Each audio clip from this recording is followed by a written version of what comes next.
বাংলাদেশের জনগণের একটা বিশাল অংশ তাদের জীবন ধারণের জন্য কৃষির উপর নির্ভর করে। কৃষি এদেশের জাতীয় অর্থনীতির মূল মেরুদণ্ড। অথচ এদেশের কৃষি ব্যবস্থা তেমন উন্নত নয়।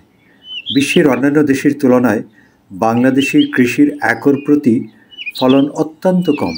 তবে বাণিজ্যিকভাবে এখন প্রায় সব জায়গাতে কৃষির আবাদ লক্ষ্য করা যায়।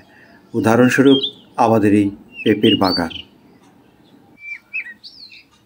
একদম কোনো প্রকার ফরমালিন ছাড়া চাষকৃত এসব পাহাড়ি পেঁপের কদর রয়েছে দেশ জুড়ে। আমাদের বাগানে রয়েছে দুটি জাত, টপ লেডি আর রেড লেডি। হাইব্রিড পেঁপে টপ লেডি শক্তিশালী এবং রিং স্পট ভাইরাস সহনশীল। ফলের ওজন 1 থেকে 1.5 কেজি হয়। ফল লম্বাটে হয়, গাছ খাটো, খুব শক্তিশালী হয়, দীর্ঘদিন ফল পাওয়া যায়। রেড লেডি এটি তাইওয়ানের উচ্চ ফলনশীল বামন জাতির পেঁপে। রেড লেডি জাতের প্রত্যেকটি গাছই পেঁপে ধরে।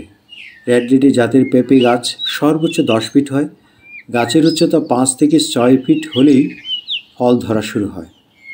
চারা রোপণের 3 থেকে 4 মাস পর থেকে কাঁচা পেঁপে সংগ্রহ করা যায়, আর 6 মাস পর থেকে পাকা পেঁপে সংগ্রহ করা যায়। আমাদের পেঁপে বাগান আপনাদের কেমন লাগলো কমেন্টস করে জানাবেন। অনেক ভালো থাকবেন, শুভকামনা।